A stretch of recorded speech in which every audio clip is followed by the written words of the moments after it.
Сәлеметсіздер ме? Менің каналыма, яғни Дана мен қолөнер каналына қош келдіңіздер. Мен сіздерге бүгін осындай әдемі, ерекше өрнекті буш жастықтың тігілу жолын көрсетемін. Сонымен қатар каналымда осындай әдемі бірнеше буш жастықтардың, ерекше өрнектермен тігілген буш жастықтардың түсіндірме видеолары бар. Каналыма кіріп, лайк басып, ұнаған болса тіркеліп, жақсы комментарийлеріңізді аямаңыздар. Мен матамды толықтай дайындап алдым, яғни матаның барлығының ұзындығы 190 см, ал көк материалдардың ені 24, ақ материалдың ені 10 см. Мен сызбасын қалдырдым, дәл осы жерде скриндап алсаңыздар болады экранды. Сызба бар жерде 5 мм артық, ол біздің ақ матамызбен бірге тігетін жерге тігіске қалдырасыздар. Түсіндіре кетсем, ақ мата мен көк матаны бірінші осылай тіке соңына дейін біріктіріп тігіп аласыздар. Тігісті зигзагтап тіксеңіздер де болады, бірақ оң жағында ешқандай қыртыс болмауы қажет. Менің материалым турецкий матовый велюр, бір-бірін жылжытатын болғандықтан, егер сіз бірінші рет тігіп отырған болсаңыз, бірінші көктеп тігіп алғаныңыз дұрыс. Сызбаны скриндап алып, дәл осылай соңына дейін сызып кете бересіздер. Бұның еш қиындығы жоқ, қайталанатын сызықтар. Төрт бұрыштардың көлемі 3-3 см. Бірінші екі матаны біріктіріп тігіп алып, содан соң барып барлық сызбаны осылай түсіріп, соңына дейін сызып шығасыздар. Турецкий матовый велюр болғандықтан барлық материалдардың түгі бір жаққа қарап жатуы қажет. Ал енді мен сіздерге тігу жолын көрсетейін. Мен бір жағын толықтай тігіп алдым. Кішкене қалдырған себебім бұл екі матаны біріктіріп тігіп алып, содан соң қалған жерлерін тігіп шығатын боламын. Тіккен кезде екі қатарды бірге соңына дейін тігіп шығамыз. Содан соң барып екі қатарды біткен соң келесі екі қатарға көшеміз.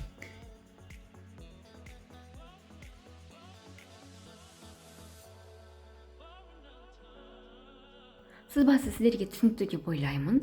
Дәл осылай кезекпен сызып кете бересіздер.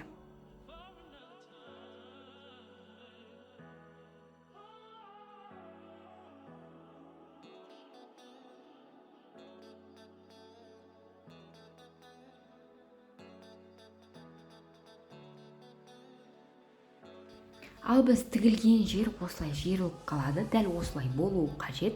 Енді келесі жағынан қарайтын болсақ, узорымыз біздің өрнегіміз нақтылай шығып тұр. Міне қазір келесі жағын сіздерге көрсетемін. Бізде міне осындай әдемі узорлар шығады.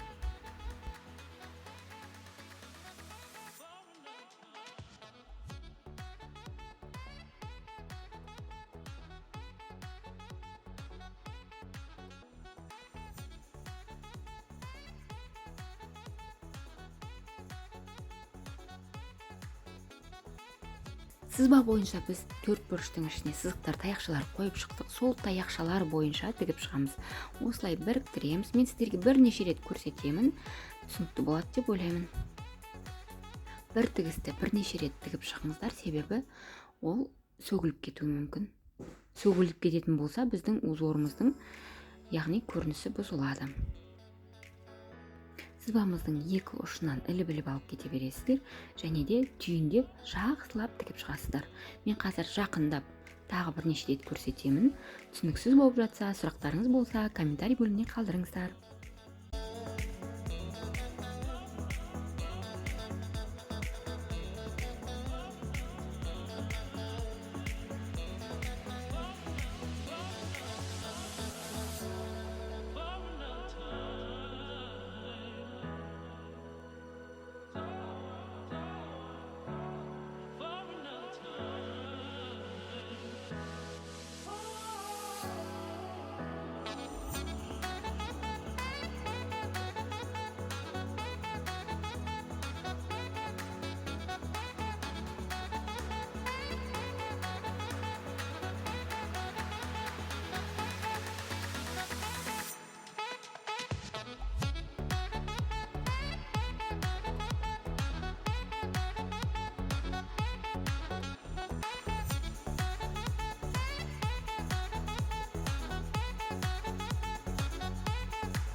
узорларды толық тігіп шыққандағы көрінісі осылай шығады. Яғни матаның екі шетін біз біріктіріп тігіп алдық. Содан соң көк түсті матаның бір шетін біз бүріп тігіп алдық. Осы узорымыздың бүріп тігу жолын мен қазір сіздерге көрсетемін. Сіздер материалға сызып алып та тіксеңіздер болады, бірақ негізі сызбай өрнектің өзімен салыстыра отырып тіккен дұрыс. Сонда әдемі шығады және түзу шығады. Яғни өрнектеріміздің қыртысына сәйкестендіріп біріктіріп тігеміз.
Бір жағын толықтай бүріп тігіп тастайсыздар да, екінші жағын осылай ашық қалдырасыздар. Және де мен синтепонмен толтырып шықтым. Маған бір жастыққа 600-700 грамм синтепон кетті. Жастыққа синтепон толтырған кезде барлық жерін қолмен жақсылап жайғастырып шығыңыздар. Узорлар әдемі шығу керек бізде. Синтепонды осылай жақсылап жайғастыратын болсақ, біздің узорларымыз бөлек-бөлек болып әдемі көрініп тұрады. Байқаған болсаңыз, мына жастықтың өрнегі кішкене өзгешелеу. Мен тігіп жатқан, сіздерге көрсетіп жатқан жастықтың өрнегі басқаша. Менде ол видео түспепті. Сондықтан осымен көрсете беремін. Бірақ барлығының тігілу жолы бірдей. Жастықтың узорларын осылай бүріп тіккен кезде 2 қайтара, 3 қайтара тігіп жіберіңіздер, себебі сөгіліп кетеді. Және де жіптеріңіз қалың болсын. Қалың болмаған жағдайда осылай қатты тартқан кезде үзіліп кетеді. Жақсылап тұрып бүріп тігіп аламыз. Содан соң ғана барып екі бетіне екі біздің түймемізді немесе брошка. Мен сіздерге қазір қолдан жасаудың жолын үйретемін. Бірақ сіздер үйде әдемі түйме болса немесе әдемі брошка болса, қалауларыңызға сәйкес екі жағынан бірдей етіп тігіп алсаңыздар болады.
осындай ұзын ине болған дұрыс, және де жіптеріңізді қалыңдатып сабақтаңыздар, немесе қалың жіп болған дұрыс. Осылай ортасына сәйкестендіріп инемізді түйреп аламыз.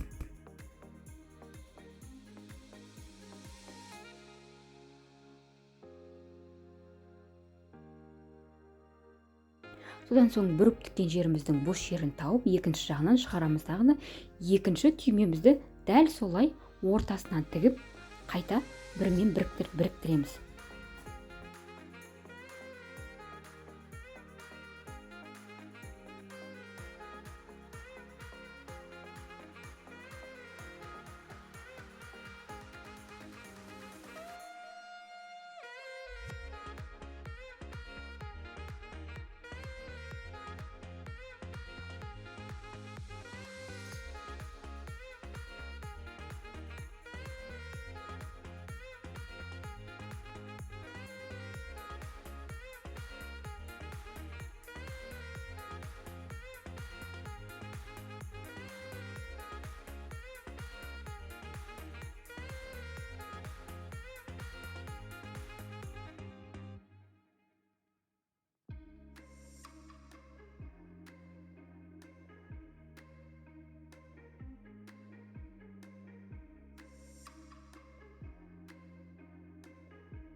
Мен сіздерге қазір үй жағдайында осындай әдемі түймелерді жасауды көрсетемін. Мына қақпақтар бутылкамен сатылатын сүттердің қақпақтары. Осындай өлшемді жастықтарға құйып қойғандай сәйкес келеді. Матаны қақпақтан үлкендеу етіп қырқып алып, қақпақтың айналасына осындай бір тігіс жүргізіп шығасыздар. Қазір бұл тігіс жиырылып, қақпақты түгелімен жауып тұрады. Ал қалған бөлігін қақпақтың астына қарай жиырып, жинап тігіп жібереміз.